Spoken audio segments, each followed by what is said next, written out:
খাতায় লেখা টপিক দেখেই বুঝতে পারার কথা আজকে কী নিয়ে আলোচনা করতে চলেছে। ভারী ধাতু এবং সেই ভারী ধাতু দ্বারা সৃষ্ট রোগ নিয়ে আলোচনা করতে চলেছে। তো আমাদের বইয়ে 4টি ভারী ধাতুর নাম উল্লেখ রয়েছে। প্রথমটি হচ্ছে, যদি দেখি,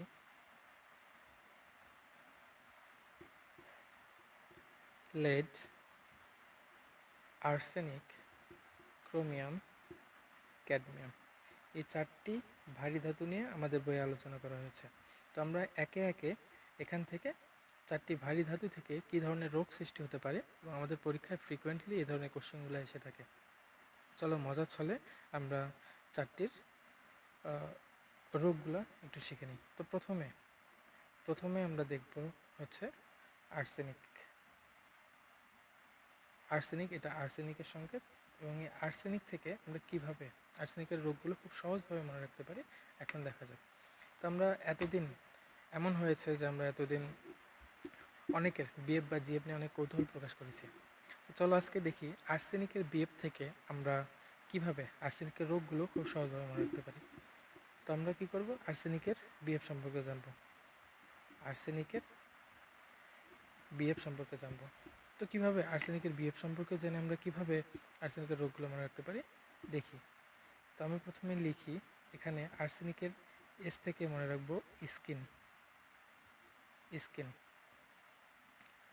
এখানে বি থেকে মনে রাখবো ব্ল্যাক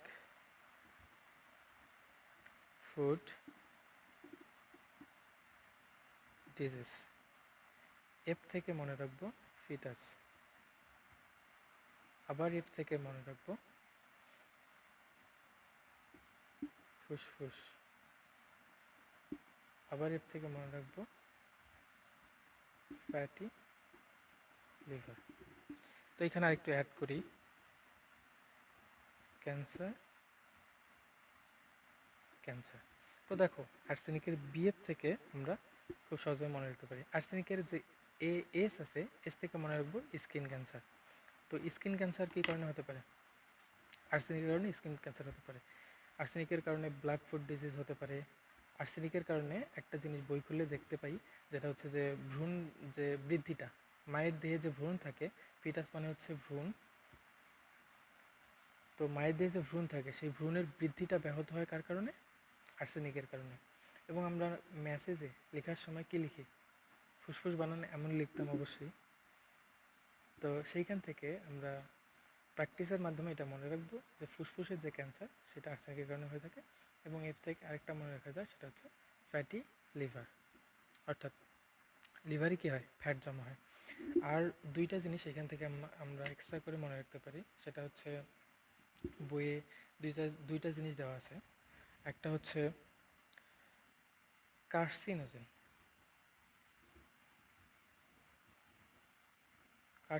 কার্সিনোজেন মানে কি? যেটা হচ্ছে ক্যান্সার সৃষ্টি করে। এটা মানে কি? ক্যান্সার সৃষ্টিকারী। আরেকটা জিনিস দেখতে পাবো, সেটা হচ্ছে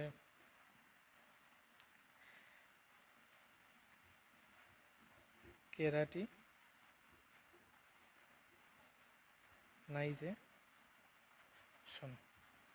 তো এই কেরাটিনাইজেশন মানে কি? ওই যে এখানে আমরা যে দেখতে পেলাম যে ব্ল্যাক ফুড ডিজিজ হলো, তো ব্ল্যাক ফুড ডিজিজ হলে হয় কি, এখানে হাতে এবং পায়ের যে চামড়া আছে, সেখানে ছোপ ছোপ কালো দাগ হয়। এইটাকেই কেরাটিনাইজেশন বলা হয়। তাহলে ছোপ ছোপ দাগ, হাতে এবং পায়ে কি হয়? ছোপ ছোপ যে দাগ হয়, সেটাকে কেরাটিনাইজেশন বলা হয়। তো আর্সেনিক থেকে রোগ সম্পর্কে এর বাইরে আর কিছু আসার কথা না, এটা আমরা খুব সহজেই মনে রাখতে পারি এভাবে। এবার চলো লেডের রোগগুলো সম্পর্কে জেনে নেই। তো এইখান থেকে এই যে লেড আছে, লেডের বি থেকে মনে রাখবো বেবি। তো বেবি মনে রাখাতে আমাদের সুবিধাটা কি? বেবিটা মনে রাখার সুবিধা হচ্ছে, আমরা যখন দেখি যে ছোট বাচ্চারা দেখা যায় যে অনেক সময় দাঁত ব্রাশ করে কম, বা তাদের দাঁতে ময়লা লেগে থাকে বা নীলাভ হয়ে থাকে। তো দাঁতের মাড়ি নীলাভ হয় কীভাবে মনে রাখবো? শিশুদের দাঁতের মাড়ি নীলাভ হয়, এভাবে মনে রাখবো। এই বেবি থেকে মনে রাখবো যে দাঁতের মাড়ি নীলাভ। তো দাঁতের মাড়ি নীলাভ কীভাবে মনে রাখলাম?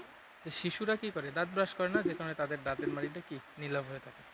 আবার বেবি দিয়ে আমরা সবগুলাই শেখার চেষ্টা করব।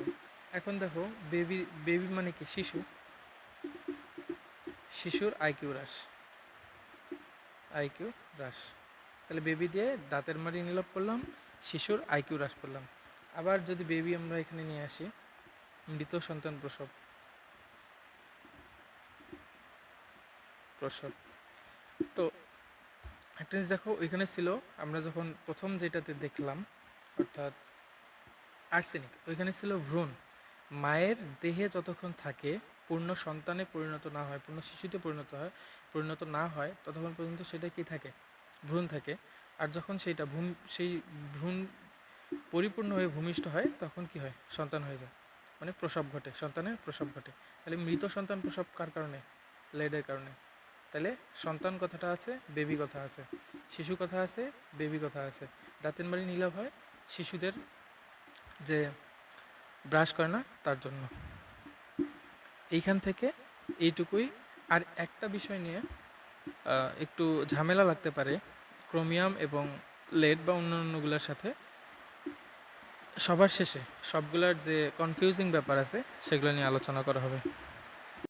এবার 3 নম্বর যে ভারী ধাতু সেটা সম্পর্কে জানবো, ক্যাডমিয়াম। তো ক্যাডমিয়ামটাকে যদি আমরা কি লিখি, বাংলায় লিখি, কেমন হয়?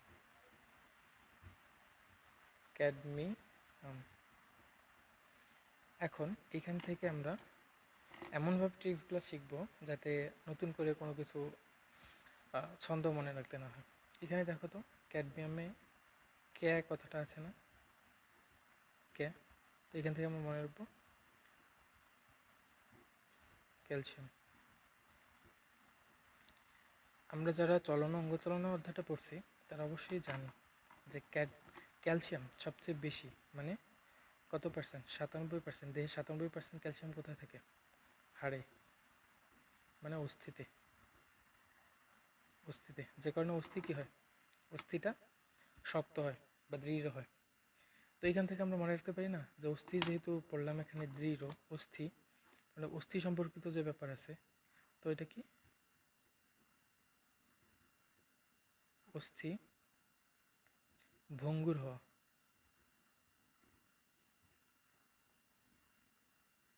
অস্থি ভঙ্গুর হওয়া বা ব্যথা হওয়া, ব্যথা হওয়া,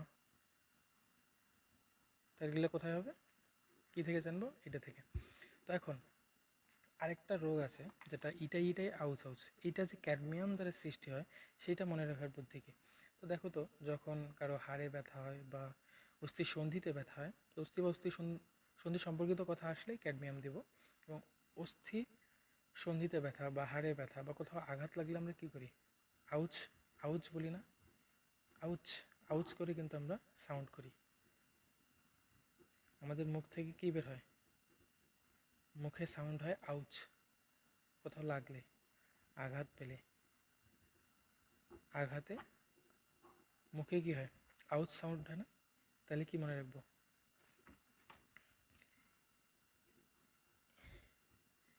ইটাই, ইটাই বা আউচ, আউচ। তাহলে ইটাই বা আউচ আউচ রোগ যে ক্যাডমিয়াম থেকে হয়, অবশ্যই আমরা রিলেট করে এখান থেকে ইটাই বা আউচ আউচ মনে রাখতে পারবো। তো ক্যাডমিয়াম থেকে আরও কিছু রোগ হয় যেটা আমরা দেখব এখান থেকে। তো এখন একটা জিনিস, ক্যাডমিয়াম, এখান থেকে আরও 2টা জিনিস আমরা নিয়ে আসবো। তো 1 নম্বরে দেখি, ক্যাডমিয়ামের এখান থেকে মনে রাখবো কিডনি। তো কিডনি সম্পর্কিত রোগ কী কী হতে পারে? পাথর বা নষ্ট, কিডনিতে পাথর বা নষ্ট। তো কিডনি কথাটা থাকলেই ক্যাডমিয়াম দিয়ে দেবো, এই যে কিডনি, ক্যাডমিয়াম। আবার এই যে লাস্টের যে আছে, এখান থেকে মনে রাখবো মেটাবলিজম, বলিজম, মেটাবলিজম, মেটাবলিজম। তো তো মেটাবলিজমটা কি, মানে বিপাক। তো বিপাক যে বিপাকের অস্বাভাবিক অবস্থা, অস্বাভাবিকতা, তাহলে বিপাকের অস্বাভাবিকতা কার কারণে হয়? ক্যাডমিয়ামের কারণে। তো আবার যদি রিক্যাপ করি, তাহলে ক্যাডমিয়ামের থেকে মনে রাখবো ক্যালসিয়াম মানে অস্থির সাথে সম্পর্কিত, অস্থি সম্পর্কিত রোগ, মানে অস্থি ভঙ্গ হতে পারে, ব্যথা হতে পারে, অস্থিসন্ধিতে ব্যথা হতে পারে। কথা লিখে দিই, অস্থিসন্ধি কথাটা এখানেই প্রযোজ্য। তাহলে এইটা তো অস্থিতে ব্যথা বা এই ধরনের জিনিস হলে আঘাতে আমরা কি করি, আউচ শব্দ করি। তো এইটাই আউচ ক্যাডমিয়ামের কারণে হবে। তো ক্যাডমিয়ামের থেকে মারবো কিডনি নষ্ট বা কিডনিতে পাথর ক্যাডমিয়ামের কারণে থাকে। এবং লাস্টে যে আছে থেকে মেটাবলিজম এর অস্বাভাবিকতা কিসের কারণে? ক্যাডমিয়ামের কারণে। আশা করি খুব সুন্দরভাবে বুঝতে পেরেছ। তো 4 নম্বর যে ভারী ধাতুটি ক্রোমিয়াম, এই ক্রোমিয়াম থেকে আমরা 2 ধরনের ক্রোমিয়াম আয়ন, একটা হচ্ছে ক্রোমিয়াম 3+ এবং ক্রোমিয়াম 6+।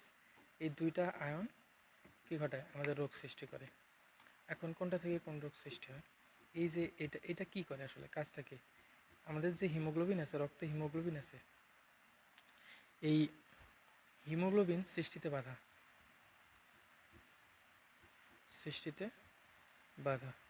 মেইনলি এটা কাজটা করে কি? মেইনলি এদের কাজটা করে হচ্ছে যে আমাদের আরবিসি আছে, আরবিসি এর প্রধান উপাদান যেটা, সেটা তো হিমোগ্লোবিন। তো হিমোগ্লোবিনে আবার কি থাকে? আয়রন থাকে এবং গ্লোবিন থাকে। তো যে আয়রন আছে, সেই আয়রন হিমোগ্লোবিন কি করে? শোষণ করে। Fe2+। Fe2+ যদি শোষণ না করে তাহলে কি হবে না? আরবিসি যদি Fe2+ শোষণ না করে তাহলে হিমোগ্লোবিন হবে না। তার মানে কি হবে? আরবিসির পরিমাণ কমবে। আরবিসির পরিমাণ কি হবে? কমবে। আরবিসি উৎপাদন কমবে। সে আরবিসির উৎপাদন কমলে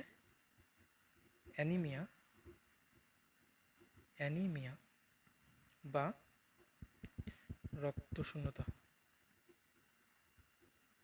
শূন্যতা দেখা দিবে। আর এইখান থেকে একটা মনে রাখবো, সেটা হচ্ছে ফুসফুস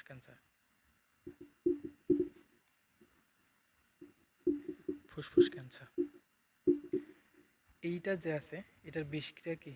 বিষক্রিয়া বেশি, বিষক্রিয়া ম্যাক্স। তাহলে ক্রোমিয়ামটা আমরা এইভাবে মনে রাখতে পারি, এটা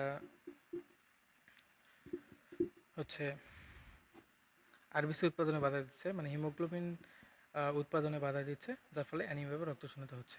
তো এইটার সাথে আরেকটা জিনিস, যেটা যে রক্তশূন্যতা বা অ্যানিমিয়া মানে সেম কাজ, এইটার যে কাজ আছে, এইটার যে কাজ, ক্রোমিয়ামের যে কাজ, এই সেম কাজ করে, সেটাকে Pb2+, লেড। তাহলে লেডের সাথে আমরা আরও একটা কাজ পাইলাম, মানে বেবি যে পড়ছিলাম বেবির কাজ, ওইখান থেকে আরেকটা নতুন কাজ অ্যাড করে দেবো, যে হিমোগ্লোবিন উৎপাদনে বাধা দিচ্ছে, সৃষ্টি বাধা দিচ্ছে, যার ফলে কি আরবিসি কমতেছে, মানে অ্যানিমিয়া বা রক্তশূন্যতা হচ্ছে।